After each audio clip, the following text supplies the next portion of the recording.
तो मैंने कविता लिखी कि युगों युगों से भरत भूमि की शान रही गौ माता है। 20 मिनट अब खामोशी मत बैठना, एक भी निवेदन है उठना मत, एक भी श्रोता। 20 मिनट में अपनी पूरी कविता खत्म कर दूंगा, है तो वो 1 घंटे का पूरा एपिसोड, लेकिन कोशिश करूंगा 20 मिनट में इसका समरी आपको सुनाऊं, बस मेरा समर्थन रखेगा। गौ माता का उद्भव कहां से हुआ आप सब लोग जानते हैं। अगर मेरे अध्ययन को भी आपका मन सैल्यूट करने का हो तो समर्थन देना। एक बार पौराणिक संदर्भ बताते हैं, गुरु नयाल सनातनी जी बताते हैं कि एक बार देवताओं में और राक्षसों में समुद्र मंथन किया जा रहा था। समुद्र को मथा गया तो समुद्र में से कई चीजें प्रकट हुई। 14 रत्न प्रकट हुए, माता लक्ष्मी प्रकट हुई, धनवंतरी प्रकट हुए, ऐरावत हाथी निकला, अमृत निकला, 14 रत्न निकले। और एक वक्त वो आया जब समुद्र में से अचानक 5 गौ माताएं प्रकट हुई। 5 गौ माताएं निकली जिनके नाम थे नंदा, सुभद्रा, सुरभि, सुशीला और बहुला। ये 5 गौ माताएं जब निकली तो सवाल उठा, इनको ले कौन? राक्षसों ने जब लेने से इनकार कर दिया, देवताओं ने जब लेने से अनिच्छा जाहिर की, तो उस वक्त धरती पर 5 महर्षियों के आश्रम हुआ करते थे, 5 महामुनियों के आश्रम हुआ करते थे। ऋषि जमदग्नि, भरद्वाज, वशिष्ठ, गौतम और असित, उन 5 महामुनियों को एक एक गाय दे दी गई जो आज कामधेनु बनकर जगत का कल्याण कर रही है। यह गौ माता का इतिहास। लेकिन उसी गौ माता को जब कटते हुए देखता हूं तो मित्रों अब्दुल गफ्फार की आवाज एक चीख बनकर, आंदोलन बनकर खड़ी होती है। सुनेगा कि युगों युगों से भरत भूमि की शान रही गौ माता है और इस मिट्टी के कण कण की पहचान रही गौ माता है। कि युगों युगों से भरत भूमि की शान रही गौ माता है, इस मिट्टी के कण कण की पहचान रही गौ माता है। गौ माता है जिसका अमृत पी के खुद को खड़ा किया, और गौ माता है जिसने हमको पाल पोष कर बड़ा किया। गौ माता है जिसका अमृत पी के खुद को खड़ा किया। गौ माता है जिसने हमको पाल पोष कर बड़ा किया। गौ माता है जिसकी चर्चा त्रिभुवन में पर्याप्त हुई। गौ माता है जो समुद्र मंथन से हमको प्राप्त हुई। गौ माता है जिसके निस्दिन गुरु वशिष्ठ गुण गाते थे, कृष्ण कन्हैया नटवर नागर जिसका यश दोहराते थे। हम ऐसी गौ माता को, अब देना मेरा साथ, हम ऐसी गौ माता को अब नहीं भटकने देंगे। और शीश भले कट जाए लेकिन गाय नहीं कटने देंगे। आप लोग बधाई के पात्र हो जो ताली बजाकर मेरे सोच को बल दिया। लेकिन यही कविता जब मैं रायबरेली में पढ़ रहा था, जब राय भाई आजाद शत्रु संचालन वहां भी कर रहे थे, मेरा तारीफ की, रायबरेली में कविता पढ़ रहा था तो मेरे समुदाय के कुछ पट्टे आए और मुझे कहा, गफ्फार मियां अगर ये गौ रक्षा की बात दोबारा करोगे तो जुबान काट ली जाएगी, गोली मार दी जाएगी, आपके खिलाफ फतवे फरमान जारी कर दिए जाएंगे। मित्रों वो लोग मुझे धमकाते रहते हैं, वो लोग मुझे धमकाते रहते हैं, लेकिन पूरा कवि दरबार जानता है, पूरा हिंदुस्तान जानता है, वो लोग धमकाने वाले मेरा बाल भी बाका नहीं कर सके, क्योंकि मैं अच्छी तरह से जानता हूं कि संकट कटे मिटे सब पीरा, जो सुमरे हनुमत बलबीरा। हम यही पैदा हुए हैं और यही नहीं कहूंगा गौ रक्षा की बात तो क्या अमेरिका का जाकर करूंगा, क्या ऑस्ट्रेलिया जाऊंगा?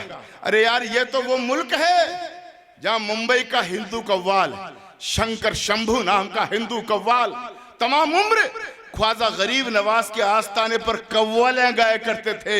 और यही वो मुल्क है जहां मुसलमान पठान रसखान द्वारकाधीश के सामने खड़े होकर कृष्ण लीला के भजन सुनाया करते थे।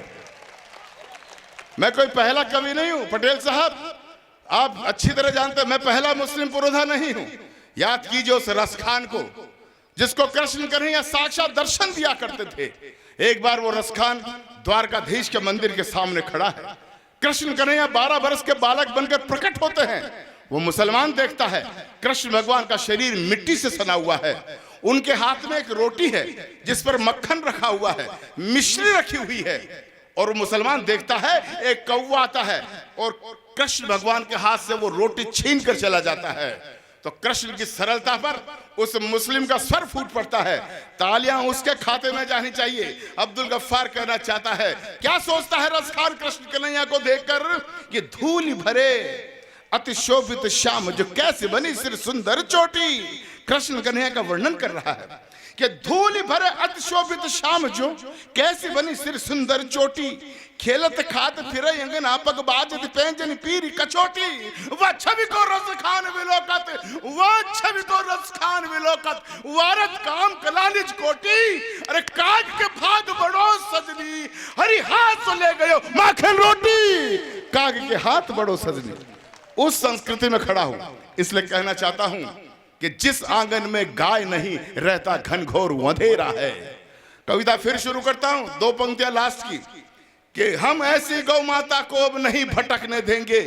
यूट्यूब के माध्यम से आपने देखा होगा, जहां जहां अब्दुल गफ्फार ये कविता करता है, आधा वाक्य जनता पूरा करती है। मैं बोलूंगा, हम ऐसी गौ माता को अब नहीं भटकने देंगे, शीश भले कट जाए लेकिन, आप लोग बोलेंगे गाय नहीं कटने देंगे। बोलोगे जोरदार? सांसद महोदय सुनेगा और हमारी आवाज गौ भक्त नरेंद्र मोदी जी तक जानी चाहिए। आपके माध्यम से हमारा लाडला सांसद, जुझारू सांसद, गौ रक्षक सांसद अपनी आवाज उठाएगा। पूरा वाक्य पूरी करना जोर से। हम ऐसी गौ माता को हम ऐसे गौ माता को अब नहीं भटकने देंगे, और शीश भले कट जाए लेकिन गाय नहीं। थोड़ा जोरदार बोलो यार। हैदराबाद के मेरे भाइयों को भी सुनाना चाहता हूं कि राजस्थान से आने वाला अब्दुल गफ्फार क्या कहना चाहता है। हम ऐसी गौ माता को अब नहीं भटकने देंगे, और शीश भले कट जाए लेकिन गाय नहीं। सुनेगा क्यों? क्योंकि जिस आंगन में गाय नहीं रहता घनघोर अंधेरा है, और जिस आंगन में गाय नहीं वो घर भूतों का डेरा है। आप सब लोग ग्रामीण संस्कृति से जुड़े हुए हैं। पटेल साहब का घर मैंने देखा है, वहां गौशाला में कितना पटेल साहब का योगदान है दुनिया जानती है। ये राजस्थानी लोग वो हैं जो प्रदेश में जाकर अस्पताल बनवाते हैं, धर्मशालाएं बनवाते हैं, तो गौ माता की रक्षा के लिए गौशालाओं का निर्माण भी ये राजस्थानी ही करते हैं। इसलिए कहना चाहता हूं, बस अंतिम पंक्तियां आ रही है मैदान में, ज्यादा लंबी कविता नहीं। सुनेगा कि जिस आंगन में गाय नहीं रहता घनघोर अंधेरा है। बेटे बैठ जा, 2 मिनट और बैठ जा। राजेश बैठ जा, 2 मिनट बैठ जा। कि जिस आंगन में आपको तो मैं अधूरी कविता करके मैं बैठ सकता हूं, तो फिर यार ताली वाली बजाओ जरा जोर से। कि जिस आंगन में गाय नहीं रहता घनघोर अंधेरा है, और जिस आंगन में गाय नहीं वो घर भूतों का डेरा है। और जिस आंगन में गाय नहीं यमदूत वहां पर हंसते हैं, और जिस आंगन में गाय बंधी हो देव वहां जा बसते हैं। तो जिस घर में गौ माता हो उस घर के भाग संवर जाते। गाय पूंछ को पकड़ लोग वैतरणी पार उतर जाते। अरे गोधन का वध करने वाला, अच्छी पंक्ति ला रहा हूं, समग्र समर्थन देना। गोधन का वध करने वाले मामा कंस कहते हैं, और गौपालक के घर में बंसी नटवर श्याम बजाते हैं। और कविता की अंतिम पंक्तियां, हिंदू मुस्लिम सिख सब लोग बैठे हैं, मैं प्रमाण से का बात करता हूं। हमारी इस्लामी किताबें भी कहती है, अकर मूल बकर फाइनहा संवदुल बहाइबा। इसका अर्थ यह होता है कि गाय चौपायों की सरदार है, गाय का दूध शिफा का काम करता है, दवा का काम करता है, और हर ईमान वाले को गाय की हिफाजत करनी चाहिए। अंतिम पंक्तियां रख रहा हूं मैं, अब बस 5 मिनट दीजिएगा। अंतिम पंक्तियों में बात करना चाहता हूं कि सभी धर्म ग्रंथों में गौ की छवि उज्जवल उजियारी है, और सिद्ध संत सद आचार्यों ने गौ सत्ता स्वीकारी है। कि जब राजा दिलीप ने खुद में गौ रक्षा प्रण खड़ा किया, प्रभु श्री राम के वंशधर हुए राजा दिलीप, जब राजा दिलीप ने खुद में गौ रक्षा प्रण खड़ा किया, गौ के बदले भूखे सिंह के आगे खुद को खड़ा किया। और ऋषि च्यवन ने, ऋषि थोड़ी आवाज बढ़ाओ भैया, मुझे बहुत दूर तक मेरी आवाज पहुंचानी है। ऋषि च्यवन ने मोल स्वयं का एक गाय बतलाई थी, रावण की लंका तक में गौ हत्या पूर्ण मनाई थी। दशम गुरु गोविंद सिंह ने गौरक्षा प्रण पाला था। महावीर में भरा हुआ गौ का उत्कृष्ट उजाला था। महाभारत में जब विराट को दुर्योधन ले आया था, अर्जुन ने अपने बाणों से गौधन मुक्त कराया था।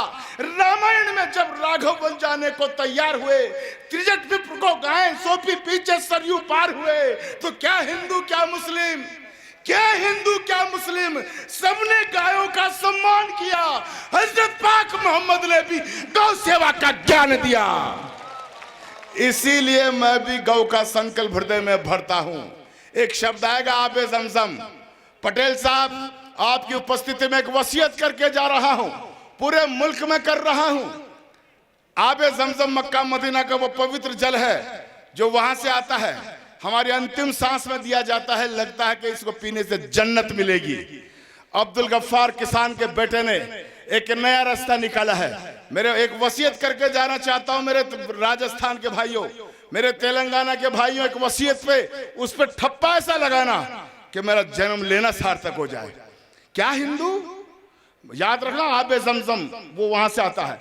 क्या हिंदू क्या मुस्लिम, सबने गायों का सम्मान किया। हजरत पाक मोहम्मद ने भी गौ सेवा का ज्ञान दिया। इसीलिए मैं भी गौ का संकल्प हृदय में भरता हूं।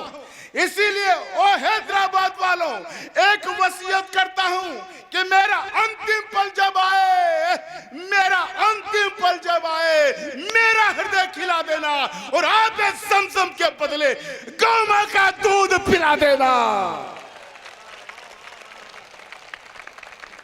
और माननीय मोदी जी से कहना चाहता हूं कि वो देखो, वो सभी सभासद नहीं दूध के धुले हुए, और अल कबीर जैसे कितने ही कत्ल गाह खुले हुए। मित्रों, आंध्रा की, तेलंगाना की सरजमीन पर खड़ा होकर मोदी जी मेरे बहुत अच्छे दोस्त हैं। मैं उन सौभाग्यशाली में से हूं जिन्होंने 4 बार शेरे हिंदुस्तान अटल बिहारी वाजपेयी के साथ कविता पाठ करने का सौभाग्य लिया है। 4 बार कविता पाठ करने का सौभाग्य जीवन में मुझे अटल जी के साथ मिला है। मोदी जी के साथ बहुत मंच शेयर किए हैं। जब मुख्यमंत्री थे, कई कवि सम्मेलनों में आजाद में संचालन किया, हमने कविता पाठ किया। यूट्यूब पर देखा होगा, 5 साल से मैंने अब्दुल गफ्फार ने एक शंख बजा रखा था कि लाल किले पर गुजरात की वो ताजा हवा जाएगी, गुजरात का वो टाइगर जाएगा और लाल किले पर तिरंगा झंडा फहराएगा। मेरा सपना साकार हुआ है। मेरे प्रिय मोदी जी को भी मैं निवेदन करना चाहता हूं, और गाय गौ भक्त होने के नाते अगर बात मैंने सच्ची कह दी हो तो अंतिम पंक्तियों को समर्थन देना कि प्रश्न नहीं है ये अपनों का या परदेसी भाई का, प्रश्न नहीं है हिंदू का, मुस्लिम का, सिख, ईसाई का, प्रश्न नहीं है किसी एक का। देवजी पटेल को सिर्फ नहीं करना है, राजा भाई को सिर्फ नहीं करना है, नयाल गुरुदेव जी को, ठाकुर साहब को नहीं करना है। किसको करना है कि प्रश्न नहीं है ये अपनों का या परदेसी भाई का, प्रश्न नहीं है हिंदू का, मुस्लिम का, सिख, ईसाई का, प्रश्न नहीं है किसी एक का। सबके हाथ संवरनी है और सभी जातियों को मिलकर गौ मां की रक्षा करनी है। तो एक तरफ हम गौ रक्षा हित संकल्पित हैं बहुत बड़े, और एक तरफ वो देखो वो गो हत्यारे बेखौफ खड़े। भाई सतीश बता रहे थे, आज भी अल कबीर नाम का इस कारखाने में 3000 गौवंश काटा जाता है। मैं यहां होकर खड़ा करना चाहता हूं कि एक तरफ हम गौ रक्षा हित संकल्पित हैं बहुत बड़े, एक तरफ वो देखो वो गो हत्यारे बेखौफ खड़े, एक तरफ गौ रक्षा प्रण के पालन की तैयारी है, एक तरफ गौ हत्याओं का सतत सिलसिला जारी है। इसीलिए खुली चुनौती मेरी हर हर जाई को, हिम्मत है तो छू कर देखे गौ मां की परछाई को। मैं अपने जिंदा रहते गौ वृक्ष नहीं झड़ने दूंगा, गौ हत्यारे राक्षसों की नजर नहीं पड़ने दूंगा। अरे गौ रक्षा में प्राणों पर यदि संकट कहीं खड़ा होगा, गौ रक्षा में प्राणों पर यदि संकट कहीं बड़ा होगा, तो सबसे पहले मिटने को अब्दुल गफ्फार खड़ा होगा। और जाते जाते मोदी जी सुन लो कि वो देखो वो सभी सभासद नहीं दूध के धुले हुए, और अल कबीर जैसे कितने ही कत्ल गाह खुले हुए। वे अपने सिर गौ हत्या का पाप रोज ही लेते हैं, मगर आपके अधिकारीगण सब्सिडी भी देते हैं। तो मोदी जी अब निर्णय बदलो, नहीं अधिक छलछंद करो, गौ हत्यारे गणकों को सब्सिडी देना बंद करो। अरे कह दो तुम तो सच्चे गौ रक्षक को तरनी पार उतर जाओ।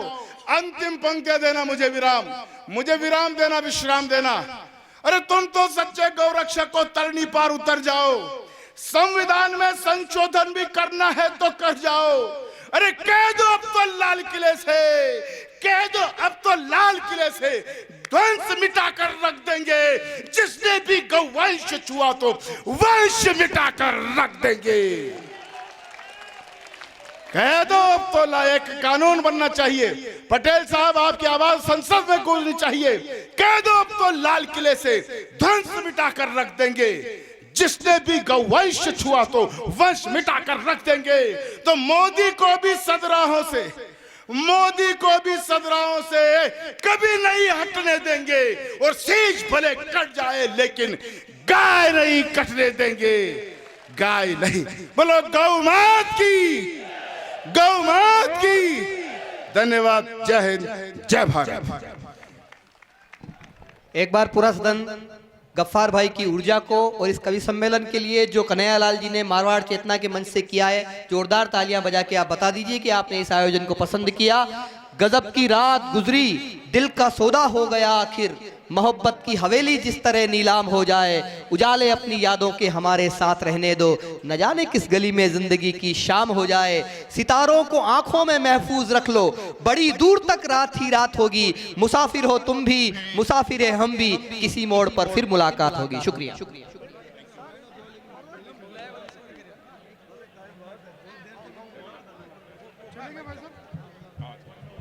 बहुत बहुत धन्यवाद।